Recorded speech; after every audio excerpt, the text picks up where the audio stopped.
Hey, this is Ashley K with another video about mining.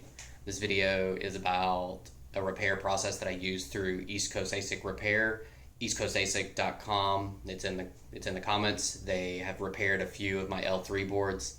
I intended to make this video about the unboxing of the boards, what they did, and giving a review for East Coast ASIC, which if you want to skip straight to the review, go to the timestamp in the comments and you can skip straight to the review of East Coast ASIC. Overwhelmingly positive. However, upon the unboxing, I discovered problems with the boards. So you'll see a series of videos where I go through testing and some back and forth with Vince. And so instead of an unboxing and a review of East Coast ASIC, I actually just kind of video logged what happened all during this process. I thought you might like to see some of the steps that I've gone through, some of the frustrations that I deal with. Maybe you learn something, maybe you don't, but this was my current journey with East Coast ASIC Repair and my journey with getting these L3 boards fixed. So I hope you enjoy.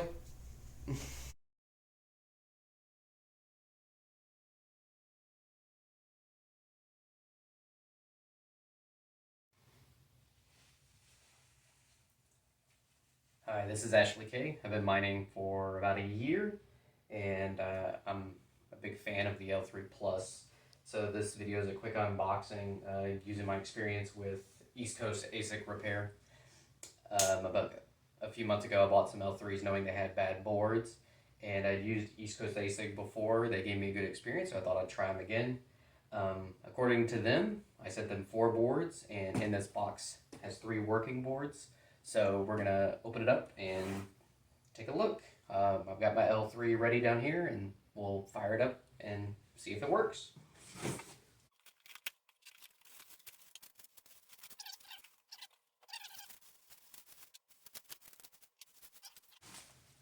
Here we go. Whenever I sent off the boards, they didn't have any physical damage, no noticeable damage, but they came back looking exceptionally clean.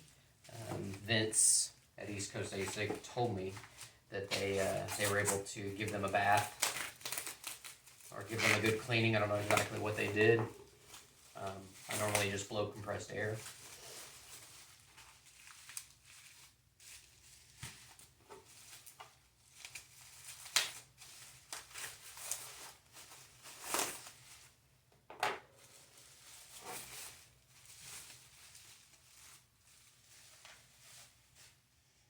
All right, you can see these things are shiny. I can see the repair that we did that was done right there, so I'll make sure to put it in the case very, very gently. So let's look at the other boards.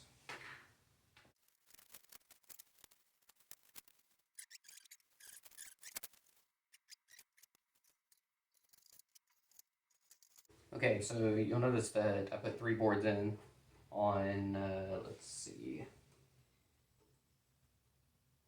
on chains 0, 1, and 2. And so on chain 3, I had a board from another machine. This gives me a control board so that I know that I have one working to give me a benchmark against the other 3. Um, as I was putting them in, I did look. The fix that they put in, while I had to be gentle, it has plenty of clearance in there, so it seems everything will be all right. So I don't plan to take them out unless something else goes wrong. So let's get this thing put back together.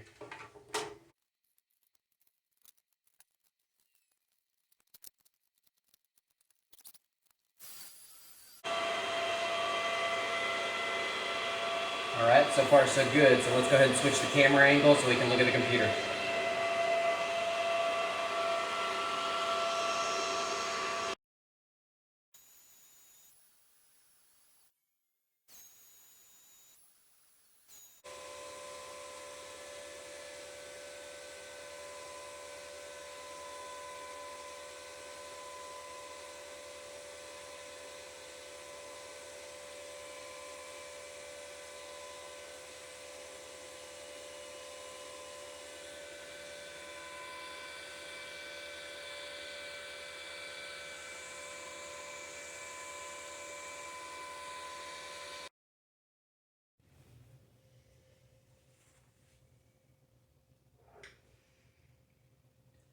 Alright, so as you saw in the last clip, things didn't go quite as I hoped. So I reached out to Vince at East Coast, and he asked me to check the boards a little bit closer for anything that might have got damaged in shipping. While I'm at it, I'm going to take out the two good boards so I can set them aside, and I'm going to connect the bad boards to chains 0 and 3 because I know that the ports on the control board work for those boards, so we'll eliminate that as well. Also changing the PSU to a known good one, so we'll eliminate a couple of things before we have to ship these back to Vince. So let's take a look at them.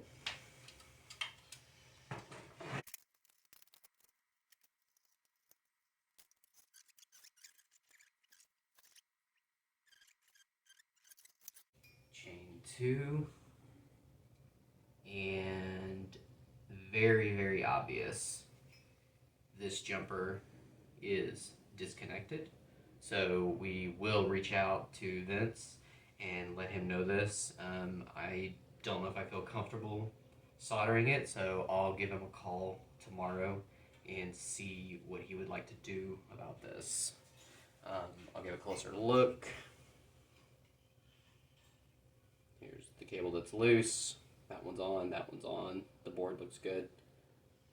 So what we'll do is we'll set this one aside so that we can show this one.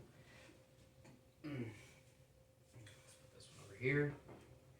Alright, so we've got the one bad board here. Now, let's see if it'll detect any chips or do something that we like. Being that there's only one board in here, let's just move it to a central slot. I'm not going to chance anything on air or anything like that. Fan on, and we'll connect it to the chain 0 data port.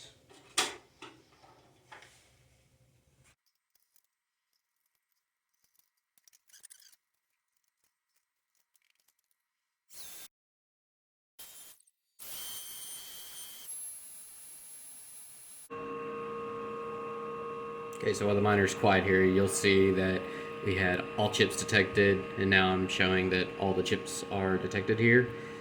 The fans are low. It is hashing at 130 megahash per second. I have it on a 540 setting, so we're expecting 135. So anywhere north of 125 is what we're looking for. What this tells me is that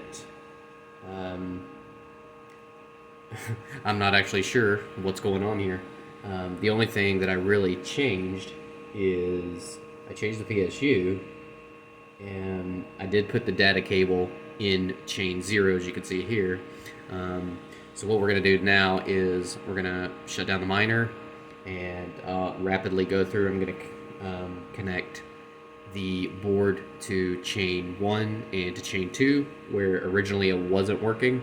And let's see if it works. Okay, I've got the miner running with the bad board on chain 1, and you'll notice here that I've got an inconsistent number of chips. I've got zeros here, and then all of a sudden there's a 49. Then the miner tried to get hashing, and it couldn't, so it rebooted itself. And I scrolled a little bit farther, you can see a lot of CRC5 errors, so that's starting to tell me something that's going on. If I go all the way down here, all of a sudden I see chain 1 has ASIC 72. So it's finding all the chips, but it's inconsistent. So then I go over to the hashing, and I look down here, and oh, okay, now I got quiet. So it looks like it's now hashing, not quite as fast as I would like, but what this is telling me is that either I've got a bad control board or I need to flash it. So what I'm gonna do is I'm gonna power down the miner. I'm gonna put the same board on chain 2 and see if we get a similar thing, and then I'll go into chain 3, which is supposed to work fine on chain 3 like the other board did.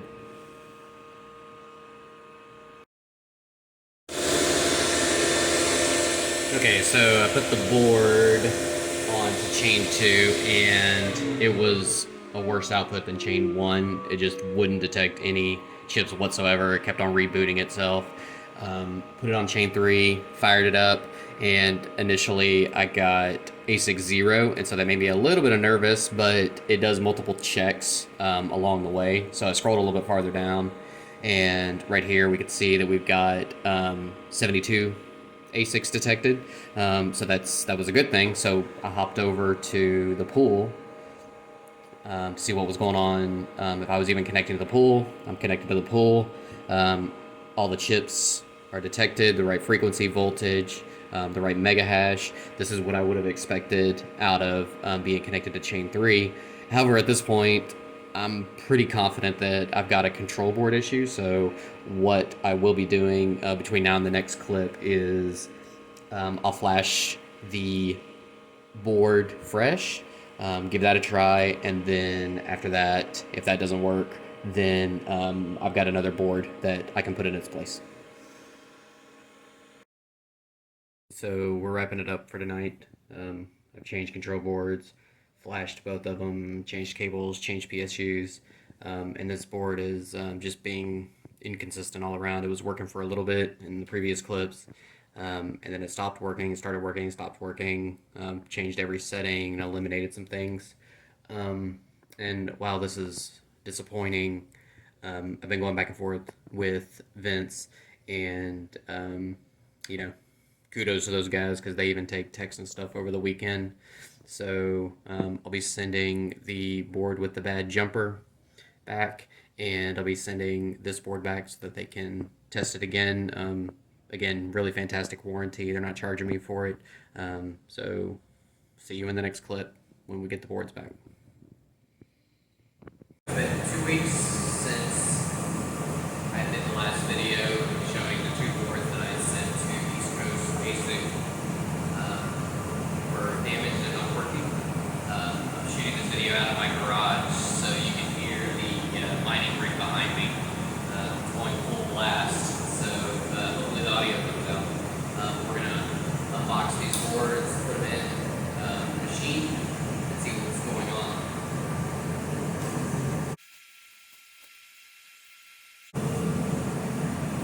Alright, so something cool happened in the course of this 2 weeks.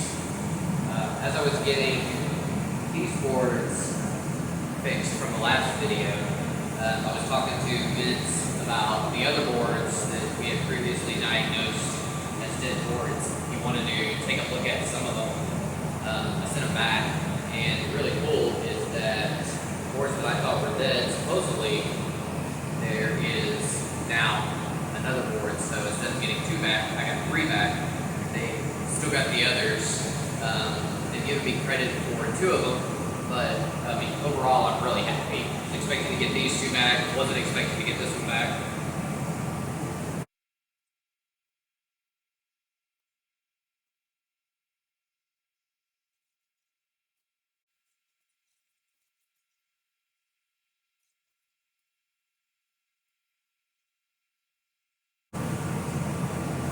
Now, as you can see, I had to be super careful with the new circuitry that was put on these to fix them.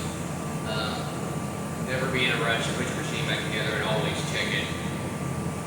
This is not ideal, but at the end of the day, if it's hashing, it's hashing.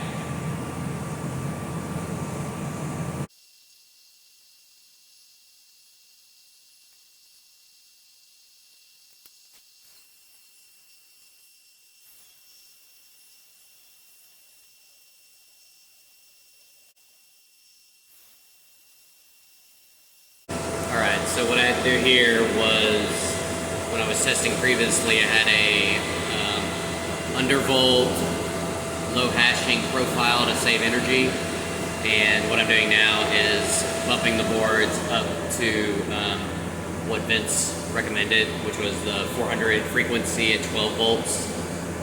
So we'll see what happens.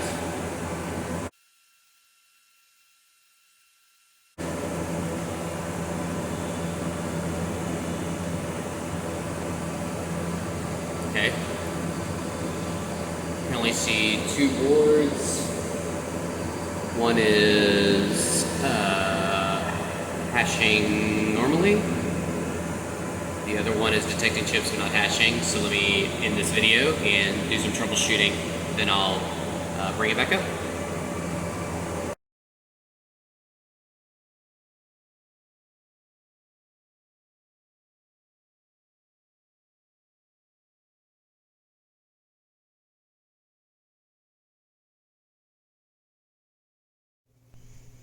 Alright, well, thanks for watching all those unboxing videos and all that testing being done. I decided to stop doing those. If you skip straight to here, that's alright too.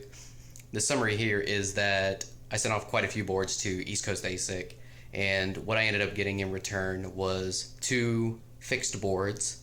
I've got one board that is semi-working, and East Coast ASIC was perfect about that. They were up front, gave me a discount for that board. I was perfectly happy with that. And then the final board, it was working in their test lab, wasn't working here at my house, and they decided, with all the trouble that we went through, just to swap out that board. So in the end, I've got 3 good boards and a half working board. The end cost for the working boards was $160 a board, and then the semi-working board was a little less than $150 with the discount, and I'm totally happy with that at this point. Thank you all so much for watching this video, watching the unboxing, watching me troubleshoot boards. Maybe you're just here just to see this part of the video, which is what my thoughts are on East Coast ASIC repair. Honestly, I just really enjoyed working with Vince and his partner.